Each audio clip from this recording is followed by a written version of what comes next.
नमस्ते, welcome to new वैद्य।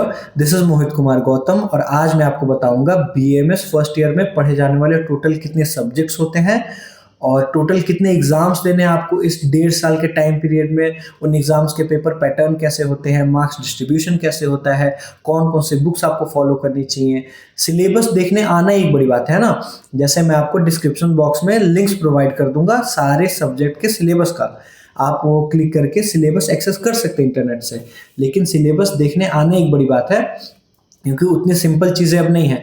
जैसे कि आप कॉलेज में आएंगे तो फॉर एग्जांपल एक सब्जेक्ट है क्रिया शरीर, तो क्रिया शरीर का एक ही दिन पेपर नहीं होता है। अब क्रिया शरीर का सिलेबस डिवाइडेड है पेपर 1 पेपर 2।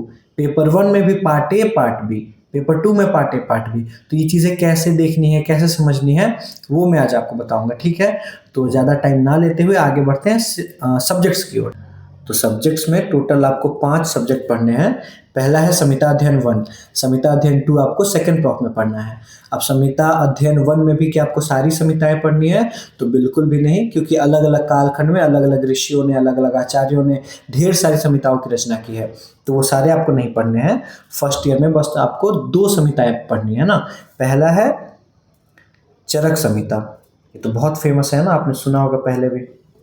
दूसरा है अष्टांग हृदय, दूसरा है अष्टांग हृदय। तो ये 2 संहिताएं आपको पढ़नी है। और इन संहिताओं में भी क्या सारी चीजें आपको पढ़नी है? तो बिल्कुल भी नहीं। कितनी चीजें पढ़नी है वो मैं सिलेबस जब बताऊंगा तब बताऊंगा। ठीक है, तो पहला हुआ संहिता अध्ययन 1 और दूसरा सब्जेक्ट क्या है? पदार्थ विज्ञान। इसमें आपको द्रव्य, गुण, कर्म, अलग अलग फिलोसफीज, जो अलग अलग दर्शन होता है ना, वैशेषिक दर्शन वगैरह, अगर आपने सुन रखा है तो अच्छी बात है, नहीं सुना है तो कोई बात नहीं, क्लास में आके आप सुन लेंगे। तो ये दूसरा सब्जेक्ट हो गया। तीसरा सब्जेक्ट है संस्कृत। अब संस्कृत क्या सिर्फ संस्कृत है? तो बिल्कुल भी नहीं। संस्कृत का पूरा नाम है, संस्कृत इस सब्जेक्ट का पूरा नाम है संस्कृत एवं आयुर्वेद इतिहास।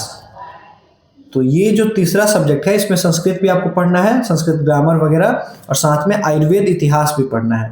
आयुर्वेद की जो हिस्ट्री ऑफ आयुर्वेद है वो भी आपको पढ़नी है सब्जेक्ट में। ठीक है, और चौथा सब्जेक्ट क्या है? रचना शरीर। अब देखिए यहाँ पे मैंने शरीर लिखा है ना, शरीर नहीं लिखा है। शरीर क्या होता है? ये जो हमारी बॉडी है शरीर है, और शरीर क्या है? वो तंत्र, वो किताब जिसमें शरीर के बारे में बताया गया हो, है ना। ऐसी किताब, ऐसी ग्रंथ जिसमें शरीर का उल्लेख हो, से शरीर कहते हैं। तो रचना शरीर, तो शरीर की एनाटॉमी का जहाँ जिक्र हुआ है उसको रचना शरीर बोलते हैं ना। और क्रिया शरीर, तो शरीर की फंक्शनिंग की जहाँ बात की जा रही है, शरीर में होने वाली अलग अलग क्रियाओं की जहाँ बात की जा रही है, उस किताब को क्रिया शरीर बोलते हैं। तो 3 सब्जेक्ट मैंने आपको बता दिए। संहिता अध्ययन 1 में 2 संहिताएं, पदार्थ विज्ञान, संस्कृत एवं आयुर्वेद इतिहास, और चौथा सब्जेक्ट है रचना शरीर। इसमें आपको मॉडर्न एस्पेक्ट भी पढ़ना पड़ेगा और आयुर्वेदिक एस्पेक्ट भी पढ़ना पड़ेगा, है ना। आयुर्वेदिक एस्पेक्ट भी पढ़ना पड़ेगा। आयुर्वेदिक एस्पेक्ट मतलब पुराने समय में जो आचार्यों को अंडरस्टैंडिंग थी हमारी बॉडी को लेके, है ना, हमारी बॉडी के एनाटॉमी को लेके जो उनकी अंडरस्टैंडिंग थी, जो उन्होंने ऑब्जर्व किया और लिखा अपनी किताबों में, उनके बारे में हमको पढ़ना है। और मॉडर्न जो अभी रिसर्चर्स, उस टाइम भी रिसर्च होते थे, तो उन्होंने जो रिसर्च करके जो भी एनाटॉमी के बारे में लिखा है वो रचना शरीर के आयुर्वेदिक एस्पेक्ट में पढ़ेंगे। और अभी जो रिसर्चेस हुई हैं उनके आधार पर जो किताबें लिखी गई हैं, तो वो हमको मॉडर्न एस्पेक्ट में पढ़ना है। तो कौन कौन सी किताबों से पढ़ेंगे वो भी मैं जब बुक लिस्ट बता रहा हूँ तब मैं बताऊंगा। तो इतना समझिए, हमको आयुर्वेदिक एस्पेक्ट भी पढ़ना है जो पुराने समय में एनाटॉमी की अंडरस्टैंडिंग थी, और मॉडर्न एस्पेक्ट भी पढ़ना है जो अभी बीडी चौरसिया वगैरह किताबों में जो एमबीबीएस के बच्चे पढ़ते हैं, वो सारी चीज़ें भी हमको पढ़नी है। क्रिया शरीर में भी सेम चीज़ है, आयुर्वेदिक एस्पेक्ट भी पढ़ना है और मॉडर्न एस्पेक्ट भी पढ़ना है। तो मॉडर्न एस्पेक्ट जो अभी के हिसाब से अंडरस्टैंडिंग है, और आयुर्वेदिक एस्पेक्ट जो उनके हिसाब से शरीर की फंक्शनिंग को लेकर जो उनकी अंडरस्टैंडिंग थी और जो उन लोगों ने लिखी है, उसके बारे में पढ़ेंगे इसमें। तो टोटल 5 सब्जेक्ट हो गए। ये तो रही बात सब्जेक्ट की। बात करते हैं मार्क्स डिस्ट्रीब्यूशन और पेपर पैटर्न की। तो सबसे पहले क्रिया शरीर का देख लेते हैं ना। केएस मतलब क्रिया शरीर। तो क्रिया शरीर में जब अल्टीमेटली 1.5 साल बाद आप यूनिवर्सिटी के एग्जाम देने जाएंगे सेकेंड प्रॉक में जाने के लिए, तो वहाँ पे आपका 400 मार्क्स का एग्जाम होगा। अब 400 मार्क्स कैसे डिवाइडेड होता है मैं आपको बताता हूँ। तो टोटल मार्क्स क्रिया शरीर का 400, 200 मार्क्स का थियरी होगा, 200 मार्क्स का प्रैक्टिकल होगा। थियरी में भी 2 पेपर होते हैं, पेपर 1 और पेपर 2, क्योंकि बहुत ही वास्ट सिलेबस है, एक ही दिन में एग्जाम नहीं हो सकता, तो 2 दिन में एग्जाम होता है। एक दिन पेपर 1 का मतलब क्रिया शरीर को 2 हिस्सों में विभाजित किया गया है ना, पेपर 1 और पेपर 2। तो पेपर 1 का एग्जाम होगा 100 मार्क्स का, पेपर 2 का एग्जाम होगा 100 मार्क्स का। टोटल थियरी हो गया आपका 200 मार्क्स का। प्रैक्टिकल 200 मार्क्स का होगा, जिसको डिवाइड किया गया है 100 मार्क्स का प्रैक्टिकल, 70 मार्क्स का वाइवा और 30 मार्क्स का इंटरनल असेसमेंट। अब इंटरनल असेसमेंट को समझाने के लिए मुझे एक और टॉपिक पे मूव करना होगा, जिसके बारे में मैंने वीडियो के स्टार्टिंग में ही बताई थी कि मैं आपको बताऊंगा टोटल कितने एग्जाम होते हैं आपके इस 1.5 साल के पीरियड में, है ना। तो देखिए टोटल आपको तो 3 टाइप के एग्जाम्स होते हैं। पहला होता है पीरियोडिक असेसमेंट, जो कि हर 1.5-2 महीने पे होता है और 1.5 साल में टोटल 9 पीरियोडिक असेसमेंट्स होंगे, ठीक है। और एक दूसरे टाइप का एग्जाम है, वो है टर्म टेस्ट, जो कि हर 6 महीने पे होता है। तो 9 आपके क्या हो गए, यहाँ पे मैं लिख दे रहा हूँ, 9 आपके क्या हो गए पीए पीरियोडिक असेसमेंट। 2 होंगे टर्म टेस्ट 1 6 महीने बाद, और अगले 6 महीने बाद टर्म टेस्ट 2, मतलब साल भर बाद, है ना। तो 6 महीने बाद टर्म टेस्ट 1 और साल भर बाद टर्म टेस्ट 2, तो 2 टर्म टेस्ट होंगे। और फाइनली 1.5 साल बाद आपका एक यूनिवर्सिटी एग्जाम होगा, है ना। तो 9 पीरियोडिक असेसमेंट, 2 टर्म टेस्ट और 1 यूनिवर्सिटी एग्जाम। तो ये पीरियोडिक असेसमेंट, 9 पीरियोडिक असेसमेंट और 2 टर्म टेस्ट में आपने जितना भी मार्क्स मिलाया है उसको फाइनली कैलकुलेट करके डिवाइड करके 30 मार्क्स में हम वो कर लेते हैं, बना लेते हैं।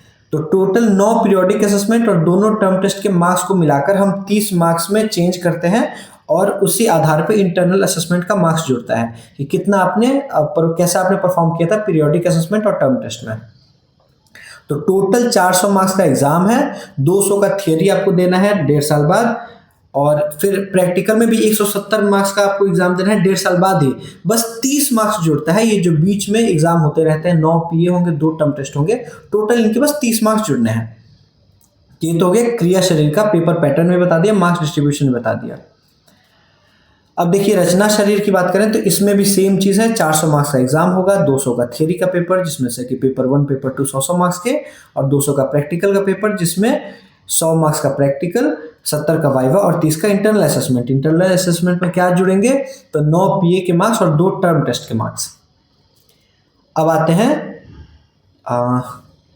ये किसका है, ये देखिए ये है संहिता का पेपर, ठीक है। तो संहिता में टोटल 100 ही मार्क्स का एग्जाम होता है, नहीं टोटल 200 मार्क्स का एग्जाम होता है ना। संहिता के पेपर में 200 मार्क्स का एग्जाम होगा और 100 मार्क्स का थियरी और 100 मार्क्स का प्रैक्टिकल, क्योंकि इसमें पेपर 1 पेपर 2 नहीं होता है। संहिता मतलब उतना ही बड़ा सब्जेक्ट नहीं है, चैप्टर्स को काउंट करें तो उस हिसाब से, इसलिए पेपर 1 में ही एक ही एग्जाम होता है पेपर 1 का। तो 100 मार्क्स का थियरी होगा और 100 मार्क्स का प्रैक्टिकल। प्रैक्टिकल में संहिता में प्रैक्टिकल्स नहीं होते, लैब में जाके प्रैक्टिकल्स नहीं होते। प्रैक्टिकल में क्या होगा, 75 मार्क्स का वाइवा होगा, 10 मार्क्स का इलेक्टिव और 15 मार्क्स का इंटरनल असेसमेंट। जो भी आपने 1.5 साल में 9 पीए दिए हैं और 2 टर्म टेस्ट दिए हैं, उनको संहिता में सिर्फ 15 मार्क्स में फाइनली कैलकुलेट करके ऐड किया जाता है। और ये 10 मार्क्स का इलेक्टिव क्या है, तो आपके जो संहिता में पढ़ाई जाने वाली चीज़ें, उसके बाद भी कुछ आपको, आप जब कॉलेज में आएंगे तो आपको अच्छे से बताया जाएगा, कुछ अलग अलग ऑप्शंस दिए जाते हैं कि एक्स्ट्रा अपने करिकुलम के बाद भी कुछ अगर एक्स्ट्रा तुम पढ़ना चाहते हो, जैसे प्रकृति के बारे में कुछ जानना चाहते हो, मतलब इन डेप्थ स्टडी करना चाहते हो किसी पर्टिकुलर टॉपिक के बारे में, तो आपको ढेर सारे अलग अलग कोर्सेज होंगे, वो उसमें से आपको एक खरीदना होगा, और उसमें वीडियो लेक्चर्स होंगे ढेर सारे, वो आप पढ़ेंगे, उन्हीं के आधार पर टेस्ट देंगे। तो उसमें जो आपका मार्क्स बनेगा उसको फाइनली वो किया जाएगा 10 मार्क्स में कैलकुलेट करके, इलेक्टिव का मार्क्स जुड़ता है ना। तो इलेक्टिव कोर्सेज होते हैं अलग अलग, आपको ऑप्शन दिया जाए, कोई एक चुनेंगे, उसके वीडियोस देखेंगे, उसको टेस्ट देंगे, और टेस्ट में जितना नंबर आएगा उसको यहाँ इलेक्टिव के तौर पे 10 मार्क्स जुड़ता है। 75 का वाइवा, 15 का इंटरनल असेसमेंट, 100 की थियरी, टोटल 200 मार्क्स का संहिता का एग्जाम होता है। अब देखिए संस्कृत एवं आयुर्वेद इतिहास, तो इसका टोटल 300 मार्क्स का एग्जाम होता है, ठीक है। तो क्रिया रचना में 400 मार्क्स का, संहिता में 200 मार्क्स का और संस्कृत में 300 मार्क्स का। तो इसमें थियरी 200 मार्क्स का और 100 मार्क्स का प्रैक्टिकल। तो थियरी में 100 का पेपर 1, 100 का पेपर 2। पेपर 2 में देखिए 80 मार्क्स का संस्कृत से आएगा और 20 मार्क्स का आयुर्वेद इतिहास आता है, ये एमसीक्यू आता है, आयुर्वेद इतिहास से एमसीक्यू क्वेश्चंस आते हैं पेपर 2 में। तो टोटल 200 मार्क्स का हो गया। और प्रैक्टिकल में क्या है, प्रैक्टिकल में प्रैक्टिकल इसका भी नहीं होता है, कोई लैब में संस्कृत का प्रैक्टिकल वगैरह नहीं होता है। 75 का वाइवा होगा, 10 का इलेक्टिव, जो मैंने आपको उसमें बताया वैसे इसमें भी होता है, और इंटरनल असेसमेंट 15 मार्क्स का, ठीक है। अब वाइवा में सिर्फ संस्कृत के क्वेश्चंस पूछे जाएंगे, आयुर्वेद इतिहास के नहीं पूछे जाते हैं। अब देखिए ये है पदार्थ विज्ञान का। पदार्थ विज्ञान में टोटल 400 मार्क्स का पेपर होगा, 200 का थियरी, 200 का प्रैक्टिकल, जिसमें से कि पेपर 1 पेपर 2 100 मार्क्स का, 100 मार्क्स का प्रैक्टिकल, 60 का वाइवा, 10 का इलेक्टिव और 30 का इंटरनल असेसमेंट। ये सारी चीज़ें मैंने आपको बता दी। ये मैंने आपको बता दिया मार्क्स डिस्ट्रीब्यूशन और पेपर पैटर्न। अब अगले टॉपिक पर बढ़ते हैं। अब बात करें सिलेबस की, तो मैंने आपको स्टार्टिंग में ही बताया था कि सिलेबस देखने में आपको बताऊंगा कि सिलेबस देखा कैसे जाता है। इसको लिंक से डिस्क्रिप्शन बॉक्स में जो मेंशन है उस लिंक से आप इसको एक्सेस कर सकते हैं इंटरनेट पे। देखिए सिलेबस जैसे आप खोलेंगे तो तीसरे या चौथे पेज पे आपको ऐसा देखने को मिलेगा।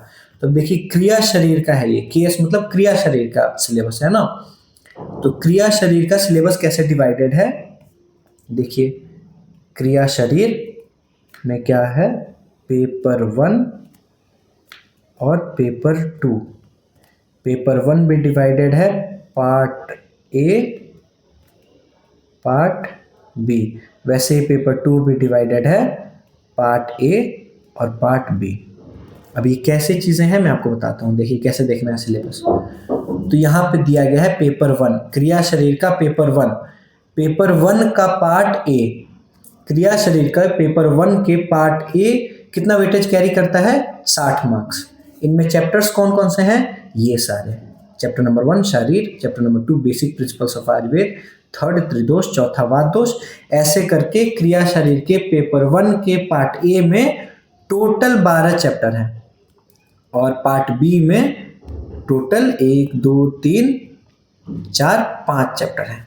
ठीक है, तो ऐसे सिलेबस देखा जाता है। चैप्टर्स कैसे हैं, तो क्रिया शरीर के पेपर 1 के पार्ट ए का टोटल वेटेज है 60 मार्क्स और पार्ट बी का टोटल वेटेज है 40 मार्क्स। मैंने बताया था पेपर 1 होगा 100 मार्क्स का, पार्ट ए 60 मार्क्स और पार्ट बी 40 मार्क्स। और ये सारे चैप्टर्स हैं।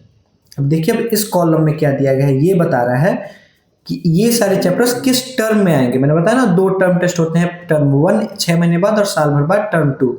तो टर्म 1 में तो ये टर्म 1 में आएगा, सेकंड चैप्टर टर्म 1 में आएगा, थर्ड टर्म 1 में आएगा, 4th 5th ये सब टर्म 1 में आ रहा है और ये टर्म 2 में आएगा। तो जिसके आगे 2 लिखा है वो टर्म 2 में आएगा, 3 मतलब फाइनल यूनिवर्सिटी में आएगा। तो इस तरीके से यहाँ पे टर्म लिखा गया है और ये मार्क्स बता रहा है कि ये 3 चैप्टर मिला के 8 मार्क्स का वेटेज कैरी करते हैं। और फिर यहाँ से लेकर यहाँ तक के जितने चैप्टर्स हैं ये सारे 26 मार्क्स वेटेज कैरी करते हैं। तो ये बता रहा है। ये तो कितने लेक्चर्स लिए जाएंगे वो ये आपकी ज़रूरत की चीज़ नहीं है, ये टीचर डिसाइड करके खुद ही वैसे कर देंगे ना, ये आपकी मतलब की चीज़ नहीं। आप बस इतना समझिए कि पार्ट ए में टोटल इतने चैप्टर्स हैं, कौन सा किस टर्म में आ रहा है और कितना मार्क्स कैरी कर रहा है, ये आपको समझ में आना चाहिए। तो ये मैंने आपको बता दिया क्रिया शरीर का पेपर। तो क्रिया शरीर का पार्ट 1 का पेपर 1 का पार्ट ए और पार्ट बी ये रहा। पेपर 2 का पार्ट ए भी 60 मार्क्स कैरी करता है, ये सारे तमाम चैप्टर्स हैं। और पार्ट बी में ये सारे चैप्टर्स हैं। ठीक है, यहाँ पे टर्म देखना है, जैसे कि ये मसल फिजियोलॉजी टर्म 2 में आएगा, फिजियोलॉजी ऑफ एक्सक्रीशन टर्म 3 में आएगा और मसल फिजियोलॉजी एडिपोज टिश्यू का वेटेज टोटल मिला के 7 मार्क्स का है। ये चीज़ें आपको देख के समझ आनी चाहिए। तो ये तो हो गया क्रिया शरीर, ये तो मैंने आपको बता दिया क्रिया शरीर का पेपर कैसे डिवाइडेड है। अब रचना शरीर का थोड़ा डिफरेंट है। तो रचना शरीर में बस पेपर 1 और पेपर 2 है, इसमें पार्ट ए पार्ट बी जैसी चीज़ें नहीं हैं। तो रचना शरीर के पेपर 1 में कौन कौन से चैप्टर आएंगे, ये तमाम चैप्टर्स आएंगे। ठीक है, और फॉर एन एग्जाम्पल ये सेकंड चैप्टर किस टर्म में आएगा, फर्स्ट टर्म में आएगा। टोटल वेटेज कितना है, 4 मार्क्स का वेटेज है। ठीक है, चैप्टर 8 कितने कौन से टर्म में आएगा, सेकंड टर्म में आएगा, वेटेज कितना है, 4 मार्क्स का है। तो इस तरीके से टोटल पेपर 1 में 15 चैप्टर्स हैं और रचना शरीर के पेपर 2 में कितने चैप्टर्स हैं, टोटल 15 चैप्टर्स हैं। ठीक है, तो ये हो गया रचना शरीर का पेपर 1 पेपर 2। ऐसे चैप्टर देखने हैं, यहाँ पे टर्म देखना है, यहाँ पे वेटेज देखना है। ठीक है, अब देखिए संहिता।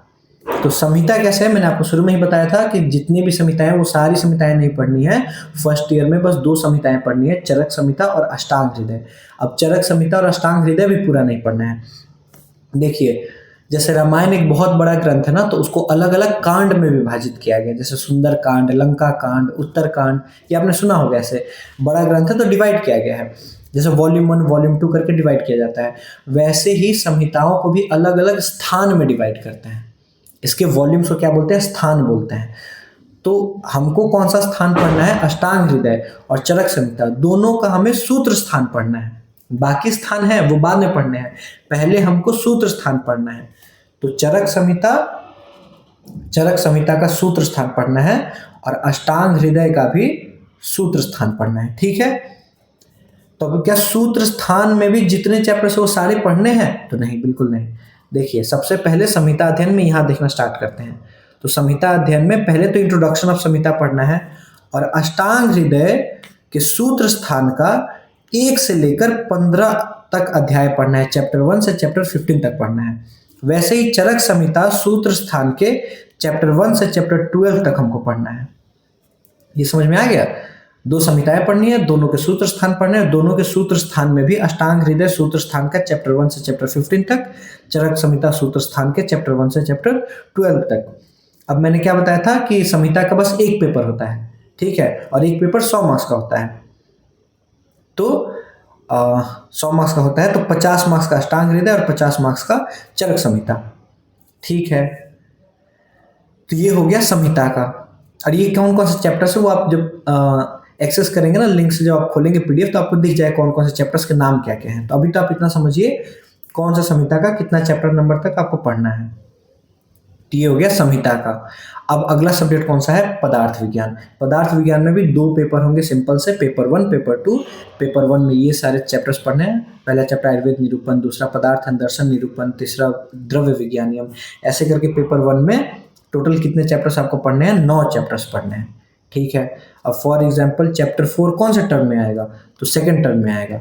वेटेज कितना है? तो इसका अकेले का वेटेज नहीं है, द्रव्य विज्ञानियम, गुण विज्ञानियम और कर्म विज्ञानियम, ये 3 चैप्टर मिला के 48 मार्क्स का वेटेज कवर करते हैं। बहुत इंपॉर्टेंट सेक्शन है ना।